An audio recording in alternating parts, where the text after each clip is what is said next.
Welcome back and buckle up. We've never covered this material and it's going to blow your mind. The $25,000 mistake you never want to make. I'll show you how to avoid it and how to turn it into a $25,000 exit bonus. How to take 2 days off and make it into a whole entire week off. How to double your vacations this year without using PTO or your seniority and teach you how to multiply your PTO with advanced PTO stacking strategies. How my boss did me dirty. That's how I know all these things. My boss did me dirty multiple times. And so I've come up with all of these strategies you'll hear nowhere else. You absolutely have to hear this. You're going to leave with the PTO Playbook 10 hacks every physician woman needs to have. All right, so this is what it looks like if you don't know the strategy. Picture this. Kelly leaves her hospital job after 5 years. She's worked through being sick. She's worked through migraines, UTIs, GI bugs. She doesn't want to take sick time because she doesn't want to burden her colleagues. She has hundreds of unused sick days.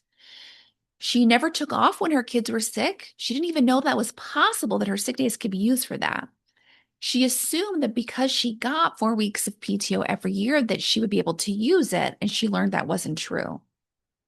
She found out that since she didn't request vacation time in a particular way that we're going to teach here, she just wouldn't get it. After deciding to leave this job because she was so burnt out, she didn't know that she could negotiate to cash out her PTO. She left $25,000 on the table. This is cash she could have used to take with her for her kids' college, family vacations, Christmas, buying her new house. Folks, PTO isn't just about time off that's paid, it's financial and career strategy that keeps your career safe, your marriage strong, and your kids having the best opportunities. The disclaimer for this episode, I mean, you're not going to hear this anywhere else, and it is so good, but you have to know that the most important thing is to know your own hospital's policies. What I'm sharing with you is my very own personal experience. This has worked with for me, my clients, my colleagues. I've seen this executed well in the wild, but you have to know that every institution is different. And so the strategies are going to change, be modified at every institution. This is what I do for my clients inside Next Level Freedom. We tailor it to your particular job. Don't take what worked for me and just blanketly apply to you. It doesn't work like that. Be smart, use common sense. Join my coaching program. We'll help you figure this out. But let's go ahead and start with the hard truths. What hospitals don't want you to know, why they don't tell you about all of this basic information, right? Is because your institution benefits when you don't use your PTO. They get full productivity without paying you coverage, without you going out. You're creating more RVUs. They love for you to work through illnesses, skip vacations, never use your benefits. They love to capitalize on your moral integrity so that you feel like you're a burden to your colleagues if you take time off. They're not meanie pants. These aren't evil people. They're humans. Humans do these kinds of things. And it's actually not a problem as long as you know how to negotiate and manage in what I call lead up. That is, be able to coach your own chair. You have to understand these policies. I say know these policies before you even sign your contract. You definitely want to have these policies in hands before you start. You want to know this up front. Don't wait for you're burned out and you're on your way to an exit plan to repeat this all the next job. Have this up front. Let's get into it. This is part of the hard truths. Point two, having 300 hours of PTO doesn't mean you're going to get it. Hear me, folks. I thought this too. I've helped many women who are like, what do you mean? I negotiated for 8 weeks of vacation and I got zero.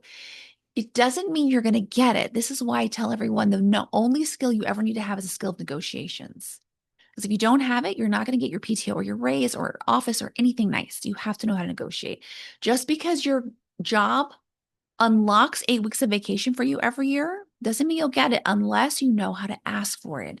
There are policies in place. If you look at the fine print, upon approval of the chair, that means you're going to have to submit in a strategic way. You're going to have to balance out skills and seniority and other factors before you get the approval. And once you get the approval, the chair still has a discretion to take it away and say, well, we have 3 faculty leave. We really need you to stay. You absolutely have to know this process. You absolutely need to know how to negotiate. Next lesson is know your PTO types and make sure you're using the correct leave. So for example, there's lots of buckets of leave. When your child is sick, the type you should be leaving is sick leave. For most universities, check in your own policies. Sick leave is for you, your dependents, people who you care for in your house. So if your In-laws live with you, it's when they're sick too. If your husband is sick, it includes him too, even if he's not a dependent, but it includes everyone who's in your house. Sick days, sick leave is use it or lose it type of leave. That means it's most hospitals, it's going to continuously accrue over the years. Every few hours that it'll based on how many hours you work, it starts accruing hours of sick leave. And that will accumulate. It will always be increasing until the day you leave. It will never be able to be cashed out. You can, I wish I knew this at the beginning, folks. This is such good information. Here's what I didn't know this. So when my daughter had her surgery, had a surgery, and I was told like I can't, I had a lot of I didn't even know. So I worked through it. Everyone's like, yeah, just come in after your daughter. If you tuck her in at 8 p.m., just come in and you can start your day then. I was like, oh, okay. I had so much pressure that was just really kind of gross, if you can look at it a little abusive. But I just didn't know better. My husband had surgery. He was the same thing. I didn't think I could take time off. Everyone's like, yeah, just help your husband, nurse your husband. And when he goes to bed at night, 10 p.m., you come in and do your work.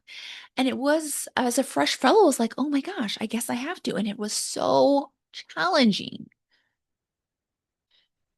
And then, oh, something else someone told me, just fly your in-laws in. They can take care of your family. Oh, you have a GI bug? Well, you can sign out cases in between. I mean, it sounds ridiculous, doesn't it? But if you've worked in a hospital, you know this is true. And this is kind of like the same notes whenever a woman announces she's going to have a baby, the people in the hospital are like losing their minds, right? And we'll have a whole separate episode on maternity leave. But what you have to know is don't listen to people's talk. Go read the damn policy, okay? Read the policy. And what blows my mind is so many people, their chair doesn't even know the policy. And when they say, hey, chair, I just want to show you, I found this in there. So is it okay to use my colonoscopy as a sick day? Because that's what it says in here. And the chair's like, oh, sure. I didn't even know that. People are not familiar with the policy because no one, not even the chair, really knows what's in there. So don't take word of mouth. Don't fall into peer pressure. Go look up the policy, see what's there, and make strategic decisions there. And I can help you in my program. Next point, PTO is the same as cash. Do you hear me on that? PTO, pay time off, is the same as cash. Protect it, use it, cash it in. Because PTO is the same as cash, PTO is never your first line of time off. If your kid is sick, sick time is your first line of leave. Protect your PTO. Most people at most centers will start with somewhere between 4 to 8 weeks of PTO per year. And it's based on a use it or lose it model. That is, you use it. If you don't use it in a certain time or certain amount, you lose it. So what we teach is how to master your PTO accruals. Your PTO balance is going to be accumulating the longer you're at your job, up until a certain point. It's not like sick leave that accrues forever. PTO is very different. There's going to be a cap to it. So once you hit that cap, and it's generally 200 300 hours, there is no more accrual. If you have 1 hour over, it goes into the trash can. It totally disappears. You can never get it back. So if you don't use vacation this year, it will start just disappearing. Don't ever do that, by the way. Just because you're issued vacation does not mean you'll get to use it unless you're smart. Let me give you an example of how a chair did me dirty. She told me, Christina, don't use your PTO. You should be saving it. And this was my first job. I had no idea what was going on. I didn't know better. So I thought I took my chair's words as a mentor. I thought, okay, she's looking out for me. I didn't realize at that time, no, chairs never look out for their people. And it doesn't mean they're bad, terrible people. They're looking out for themselves. When a chair is overseeing a department where half the people are on summer break and then someone gets sick and the chair gets pulled into service and she hasn't signed out forever and she was not that great to begin with, like there's some certain amount of anxiety that goes on there, right? And so that makes chairs say, hey, listen, all you new faculty, stop taking vacation. She literally told me, don't take your vacation. And her philosophy was, if you leave a job, you want to have PTO so you can transition to your next job. It sounded like it makes sense, but I'll tell you, there's so many better ways to do this, and you're going to get that in this paid time off series. For example, I'll just say this for now, and this is a strategy I absolutely believe is when you leave one job or you leave your fellowship, You negotiate your leave from this current job, fellowship. You arrange your start time at your next job or fellowship. That's negotiated. So you can build in 8 weeks off without scrimping and saving PTO. Because here's the thing, as I was leaving this job, she was like, I don't have to approve any of your PTO. I could just deny you using any of it. It's up to me. It's up to my discretion if I will allow you to use it. Right? She's at one insane save your PTO. And then when it really comes down to the exit strategy, she's like, I don't think I'm going to let you use it. Do not give so much power to your chair. I wish I had known this. Use your PTO as it comes out. You can negotiate to have time off between jobs. It's really very easy to do. The less influence you let your chair have over your finances, life, and career, the better. Because not, I will say all chairs, especially chairs you're leaving, are not looking out for you. They don't have your best interests. What's so interesting is this chair never left. She came to the job and she stayed there her whole career. She was not someone who was job hopping. She had no idea how to maneuver multiple jobs. So consider the source. Next rule is what I call the 4-quarter rule. This is beckoning to the rule. Just because you have PTO doesn't mean you're going to use it. So here's what will happen if you don't do it my way. This is what's going to happen. You're going to go in there. You're going to assume everyone just gives you vacation whenever, that it's a fair distribution. You're going to forget to ask. A year will go by. You'll have no vacation. Second year, you'll get a little smarter and you'll ask, but they've already taken all the vacation. So now you're 2 years without vacation. No, this is how we do it in Excel of Freedom. Right now, map out 1 week of vacation per quarter. Put it on the schedule, submit it, do it right now today. Here's why you have to do it. Most schedules are built 6 to 12 months in advance, and the requests are taken by seniority and first come, first serve. So you have to be thinking of it in advance, or it will fly by and you won't use it and it goes in the garbage can. Request early or you won't get it. Request early or you are going to regret it. By the way, don't feel bad if you've gone through this. I am an example of all of these things because that's how I know that this works. Yes, my dear. Yes. Everyone in med school should have this. All right. The next lesson is what I call the commitment protocol. So you're going to pick out your 4 weeks of the year, 1 week per quarter. You're going to block the time that you're going to commit to it. And then you're going to start booking things, putting money down, a flight, a hotel, get out of town if at all possible.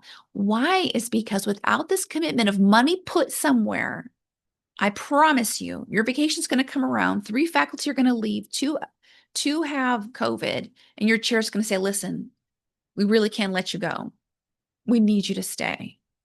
And if you're in town on a staycation, you're very likely to say yes. Not if you're in my program, by the way. We will not do that. But if you're not in my program, you'll be bullied into not using your pay time off. Versus when you have flights and hotels, your chair's like, oh no, girl, you can't stay. Go ahead. Without a commitment of money down, your time off becomes flexible under work pressure. Don't let that happen. By the way, if the idea of booking flights, hotels sounds stressful, do what I do. I book a travel agent. And this is what it sounds like.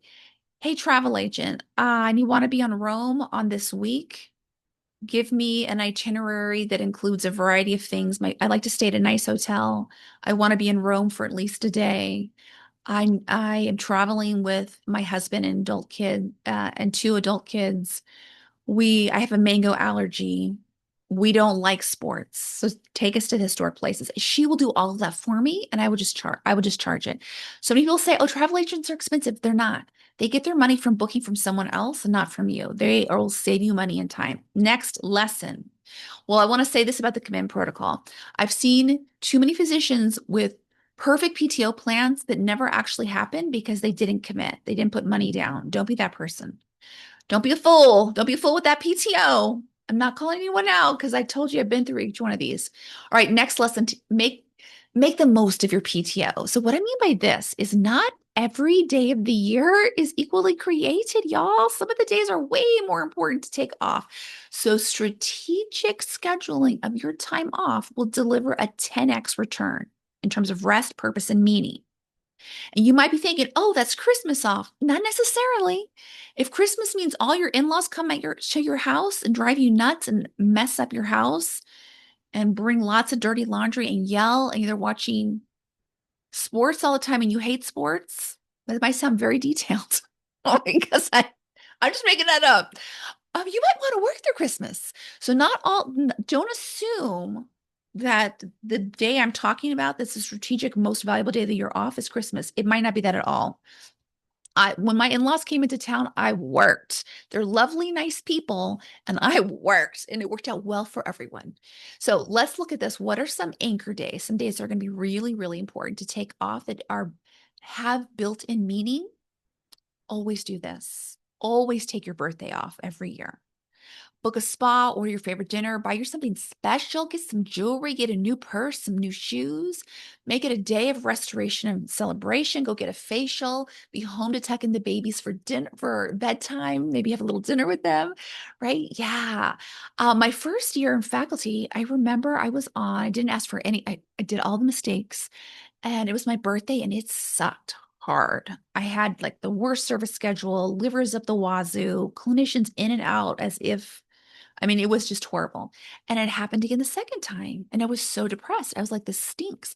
And then I realized, oh, if this day is so important to me, PTO it. And now that I'm fully in my coaching practice, I still PTO day, my birthday. I don't do anything work related on my birthday, period. You can do the same with your kid's birthday. And I did too. I would take their day, I would pull them out of school, block the day as PTO. We had a mommy and me day adventure. We would do all the things. We go out to lunch for their favorite place, Panera's. We would go swimming or to the park or to the movies. We go get pictures taken together, whatever the kid wanted to do. It was so like I came back to work feeling like I had spent 100 days with my children. 100 days with myself. The memories will last so much longer when you pick these anchor days and you make the most of your PTO days. Okay, next way to make the most of your PTO days is what I call seasonal power weeks. So look at your year and ask, what do I need the most and the hardest times of the year? And for most of us, it's not Christmas. So for example, when I lived, the hardest weeks were my in-laws came into town. So I just worked those weeks. That really helped. It was very therapeutic for me. You may have a different relationship with your in-laws, a different experience. Maybe you want that week off. But let me give you a couple of other examples. When I lived in Ohio, the winters were brutal and they have as much cloud coverage in Ohio as Seattle. Like the weather is very similar. I didn't know that, or I would not, probably wouldn't have moved to Ohio. But it's gray and rainy most of the year, except when it's freezing cold in the winter or steamy hot in the summer. So the best time to take off, I learned over time, was a week in February, where you could go to the Caribbean and just battery up your vitamin D, and just the sunshine, the warm air is priceless. It was so much more valuable than leaving at Christmas and summer. And I learned this because most of the department, we fought for February off, not Christmas and New Year's. We're like, we'll all work Christmas. Our in-laws are all in town, right? Right? Okay. Now, this will depend on what part of the country you're in. I also lived in Texas for a long time. We'd never leave in February. February is the nicest time of the year. It's a great time to work and and the weather is just really beautiful. We never leave in February. But August and September is brutal. Going to your car from the hospital, you'd be sweating up a storm. So that was the time to take off, a week in August or September for somewhere cooler like Colorado or Canada. Those weeks just felt like oxygen. More important days off, I call these PTO sprints. Tiny bits of time, huge return of energy. Include the day after Thanksgiving. Y'all, that is not off for many, many hospitals unless you ask for it off. I know I for sure fell into the trap and just assumed I had Friday off and saw my name on the schedule on Friday. When my kids were out of school, I didn't have any check. Who's going to watch my kids on Friday? Plus, I want to be with them. And I, at that time, loved doing Black Friday. So excellent day to take off, post-call recovery day, the day after daylight savings time, the day after a huge work event. For example, if you're a residency program director and it's match day and everything's gone well, the next day you might want to take off. Milestone celebrations like your parents' retirement, your child's piano performance. Ask for those as 12 months in advance to lock them in. I think another really important time to ask for moms is back to school day. You know, you're on Facebook, you see all those moms posting pictures of their kids at 10 in the morning. How are they doing that?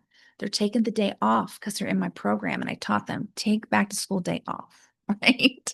School holiday summer.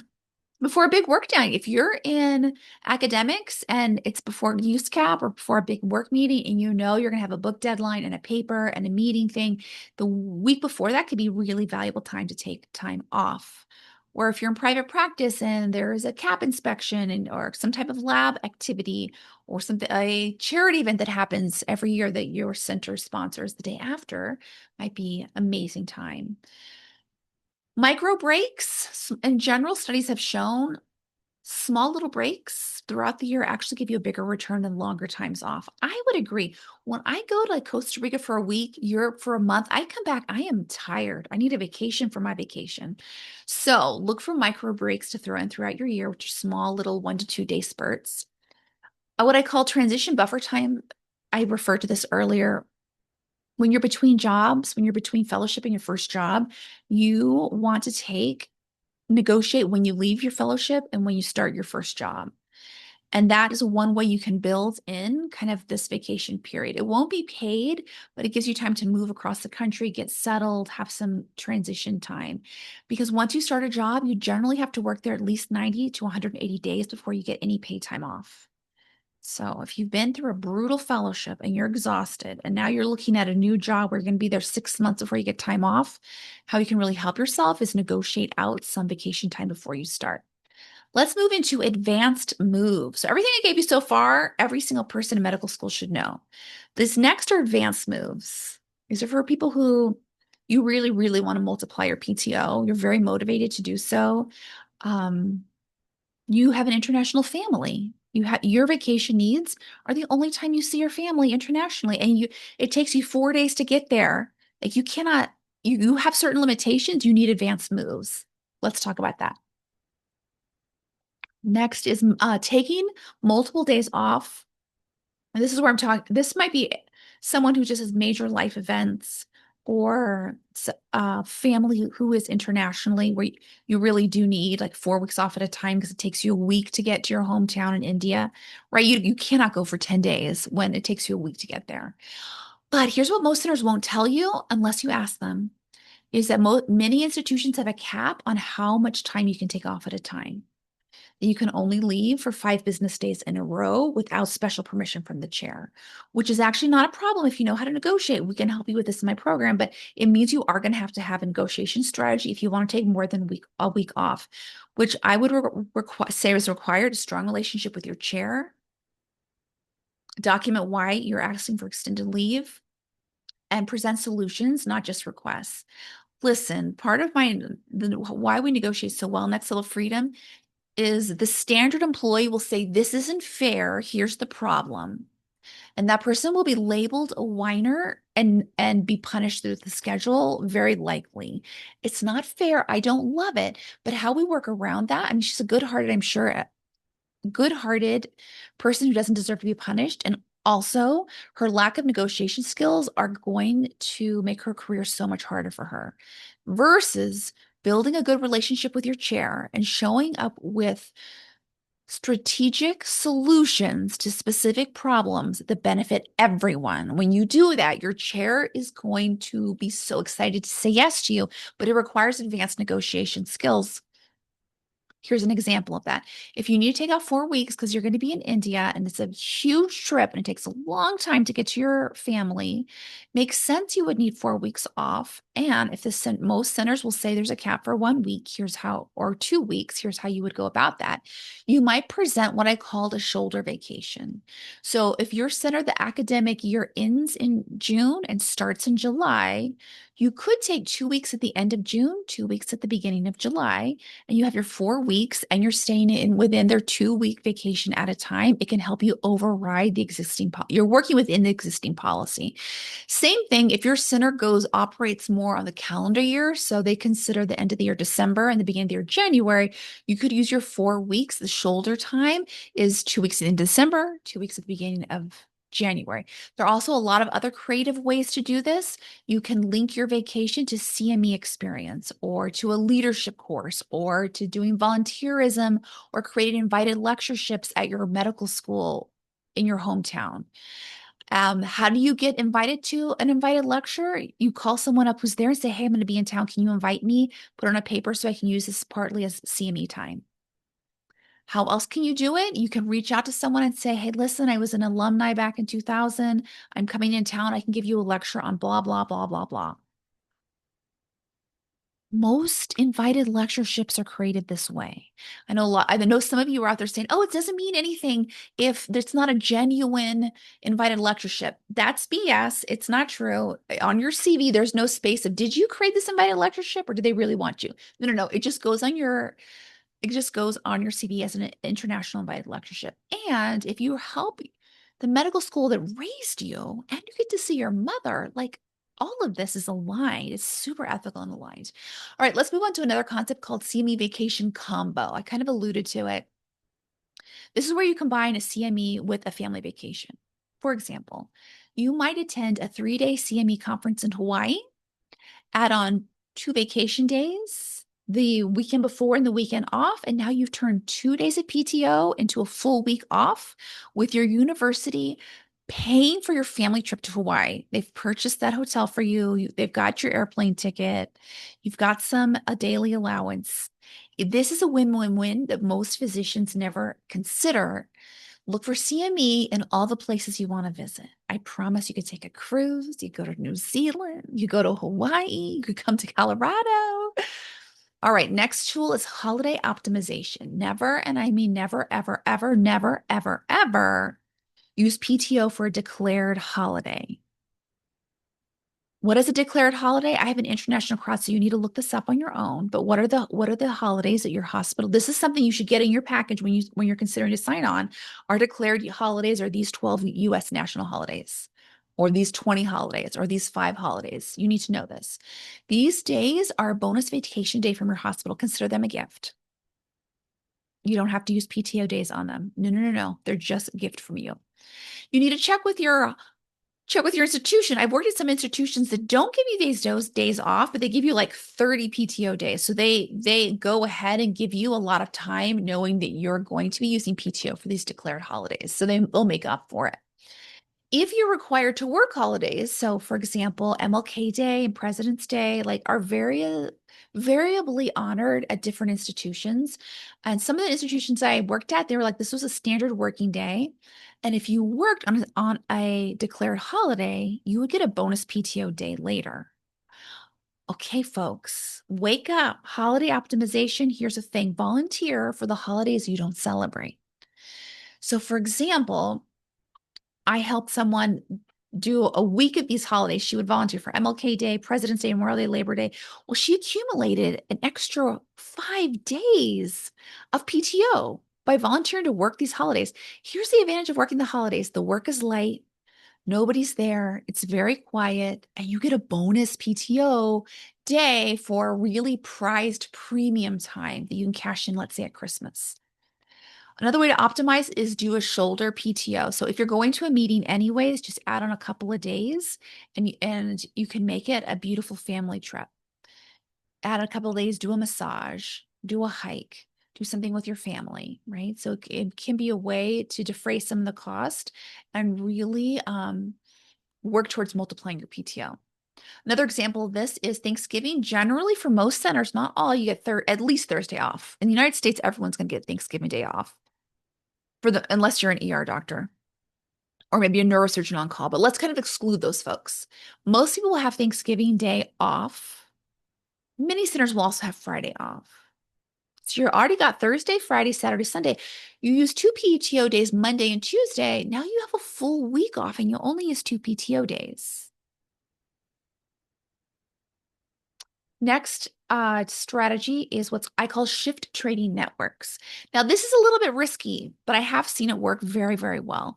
So let's say a couple of faculty both ran out of PTO. They have international families, so they did their 4 weeks, and now they're like, oh my gosh, I have to work the whole year. Not really. So what they would do is they would swap work with each other and collect a day off. So let's say My colleague Kelly, she and I are out of PTO. I really want to take a day off because my daughter has surgery. She really wants to take a day off, or her son has a dentist appointment. And so she may take a service day with her work and my work, and I'm off that day. And then when I come back, I take a service day of my day work and her work, and then she takes a day off. So there was no deduction of PTO, but we both got to have some time away. You have to be careful with this because if you're on the schedule, someone might say, well, where are you? I came to your office. Where were you? You don't want patient care related issues to go through the cracks. So if you do this, you're going to want to, if you have a case that is sensitive that needs to be pushed through, call that clinician, let her know that there's a 1 day delay, or ask your colleague to continue working on it. You will want to have an out of office email. Just says, if you have a question, please write Kelly today. She's going to be looking at my urgent cases today. Have a sign on your door. Of course, all of that is risky because if your chair emails you and comes by your office and calls you and doesn't see you, I mean, it's possible your chair is not going to be happy. So you have to be very sensitive about this. So in that exchange with Kelly, we actually worked with our chair with that on it. We said, listen, we're both out of PTO. I need this. She needs this. We're going to do this together. Nothing's going to fall through the cracks. And we just wanted to let you know. So we included the chair on the discussion. So to eliminate the risk, which isn't what we do inside Next Level Freedom, is get what we want without the risk. Right. Next is university work to multiply your PTO. Universities in general are going to want you to be promoting the university and its mission when possible because it increases the prestige of the university. So they are going to, at a very high level, love for you to go give invited lectureships, professorships, go out there and network and meet people. And how I know this is I've had chairs tell me, hey, listen, when you go out there, go talk to so-and-so, see who you like. So the next time we hire, we're going to go recruit those people. Chairs like you to know who's good out there. I've seen chairs say, I want you to go to this meeting and go hire someone, go meet someone, go give me three people to interview for the spot. Chairs love to have their university represented. And you can use this to multiply your PTO. So when you go to these meetings a chair wants you to go to for hiring networking purposes, invited lectureships, professorships, CME, leaders say you're going to take a leadership conference, or you're going to go to a coaching retreat, or a grant review or inspection, you get to do all that traveling without using your PTO because you're doing university work. So this is a way you can multiply like times 12 your paid time off when you use it well. Most centers, this is unlimited because it helps the center so much. So what I would do is I would accept it. If it wasn't a great part of the country that I wanted to go to, I would do a shoulder, like a vacation stacking. I'd add 2 days of PTO. Now I'm out for a whole week and I got to spend time with my family and I got to promote the university's mission. And the chair got something out of it. Everybody won. To be able to use PTO well, we have to look at a couple of PTO myths. These are what the most common myths that will keep women from using their time off. One is, but I'm not going to hit my RVU targets if I go. And people say that because that's what the chair tells them. Hey, listen, you take PTO, you're not going to hit your RVU targets. And they say it like the person's going to die. No, no, no, no. Okay, it might not hit your RVU targets, but you're not going to die. But let me tell you the truth. You are still going to hit your RVU targets. You may even hit them higher than usual because when you take time off to rest, you're going to be so much more efficient. You're going to be so much smarter. You're going to bill effectively, make fewer mistakes. You're going to love your job. Your patients are going to love you. Refreshed doctors see more patients per hour than burned out ones. Promise. And you're not the only one in the department taking time off. So when your colleagues are out, your RVUs are going to go up. So it all evens out. You leave, your RVUs go down for that week. When you come back and your colleagues go away, your RVUs go up for a week, even Steven. Plus, if you're doing some of this as university leave, as you're working for the university in terms of grant reviews or inspections or networking, you can leverage those as leadership experiences instead of RVUs. So your RVU tickets should be going down. If you're working for the university and you're negotiating how we teach you, your RVU targets should be going down while you're having more time off. Lastly, let's just assume your RVU targets do go down. My response to that is who cares? It's worth it. Your mental health, your strength of your marriage, your children's happiness is more important than an arbitrary RVU targets. Hear me on this. So you tell me, okay, my bonus goes down. Again, so what? You need this for your mental health, your marriage, and your children's happiness. It's more important than RVU targets. Take $5,000 off of your bonus and find out how to make it another way. I promise. I teach in my coach training, you can sign one client and make more in a whole year of working for an academic center in terms of a bonus. No, no, no. This is not, if your whole, it is not worth it. I'll just say that. I'm before I get on a soapbox, hear myself raring up. Next myth. My colleagues are going to resent me. So if I take time off, so I don't want to take time off. I don't want to take sick leave. I don't want to take leave. So here's what you have to know. Service coverage is real and it's also a part of the job. When someone's on vacation, the work gets distributed. It evens out over time. There's no worries here. Eventually, your colleague will go on vacation and you'll make up their time. You'll support them. Your vacation is supposed to be used. Everyone is using it. You will get along better with your colleagues when you use your vacation. I'll say this for my example. When I was overdue for a vacation, every email felt prickly. Every page I would get super resentful about. Every like minute felt super crispy, like I was on my last nerve. I had zero capacity for any kind of nonsense, right? So when we're refreshed and we're all happy and we're enjoying our job that's paying for these amazing vacations, we all get along better and we love our job more. And our boss even seems nicer.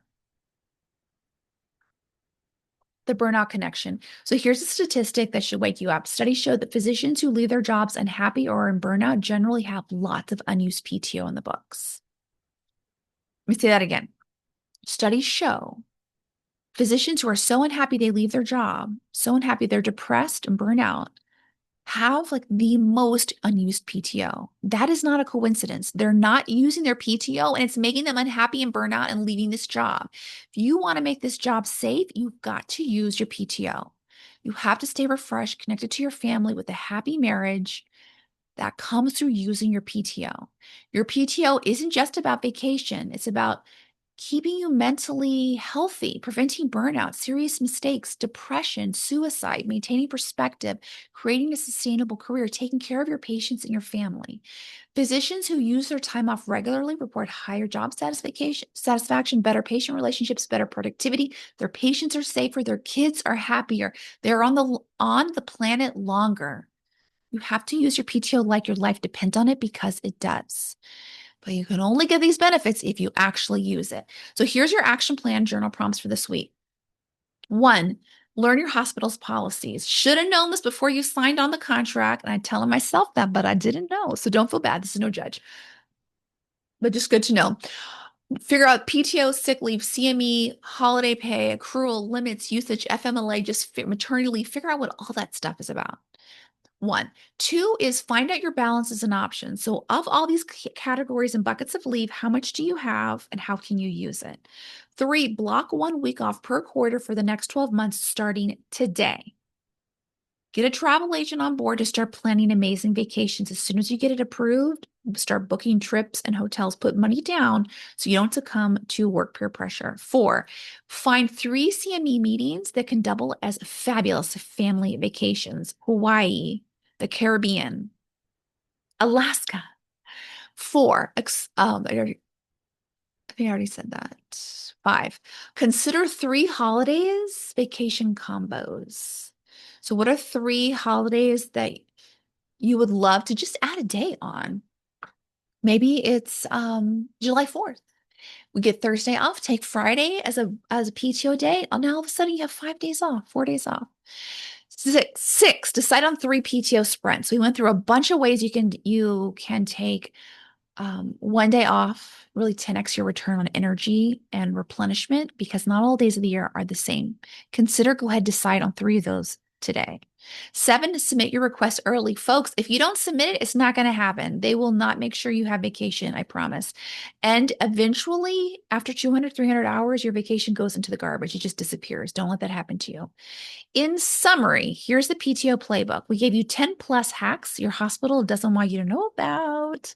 Here they are back to back. Most physicians leave money on the table because they don't know the policies. They assume their hospital will be fair. They don't want to burden their colleagues. We addressed all of that today. Remember, sick leave is use it or lose it. It accrues forever, can never be cashed out.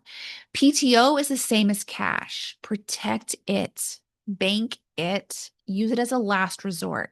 Never take a PTO day for a sick leave. Use your sick leave when your kid is sick, when you're sick, when your husband's sick. PTO is a financial tool that's worth tens of thousands of dollars if you know how to use it right. You can turn your PTO that you have in the bank, if you know how to negotiate, use it strategically, you can leave with a $25,000 exit bonus. PTO, protect it, plan it, cash it. This is the last resort PTO to use because it will pay out at the end if you can negotiate for it. It does cap. It will disappear if you go over the limit. So you need to figure out what the limit is and stay ahead of it. High impact tax that you learned, this is IP from my world. You won't hear this anywhere else.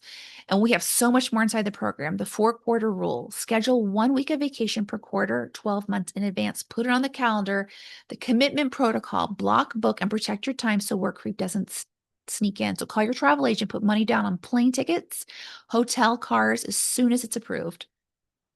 CME Vacation Combo is turning conferences into bougie family getaways on the hospital's dime. Holiday optimization is where you can use 2 days of PTO plus 3 days of declared holiday, get a full week off. We talked about lots of PTO sprints, that not all days are created equal. So consider making sure you're off for your birthday, your kids' birthdays, important deadlines, Friday after Thanksgiving, and back to school day, the day after daylight savings time. Exit bonus. This is where you're going to cash out your PTO that's unused. It could be worth up to $25,000, $50,000. Depends on your salary. You have to be able to negotiate this. Don't assume just because you have it, your chair will let you have it. I mean, my experience, as soon as my chair knew I was leaving, she froze everything.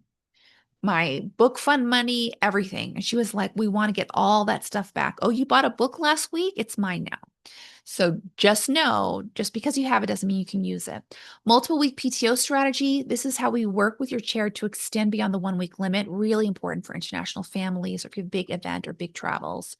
We talked about shift trading networks, where you swap with a trusted colleague to get time off without touching PTO, and 5 different ways to multiply your PTO. Here's the bottom line. Your PTO is part of your compensation.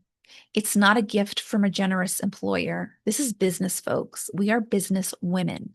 Leaving PTO unused is literally leaving money on the table. It's like taking money. This is how I see it. Taking money from your child's college fund and just saying, here, chair, take it back. We do not do this at Next Level Freedom. This is money that could be funding your family vacation, summer camp, strengthening your marriage, protecting your career, giving your kids all the best opportunities for education and travel. The smartest physicians are not the ones who work nonstop. The smartest physicians are the ones who understand the system, maximize the benefits, create careers they don't want to escape from, careers they don't have to perpetually recover from. They create careers that they love. Rest is not a luxury in 2025. It's a requirement. And now you have the playbook to make it happen. I'm just going to ask you if you would please forward this series, this episode, to 5 women physicians who need it. They will thank you for it. This is how we change medicine in our lifetimes. And if you love what you hear, this is the tip of the iceberg. Imagine this times a million in Next Level Freedom, where we help you athlete cut back to part-time hours, a full-time salary while collecting 6-figure raises, 5-figure bonuses, and 4-day work weeks. Book your free sales call below. Get started this week. See you next time.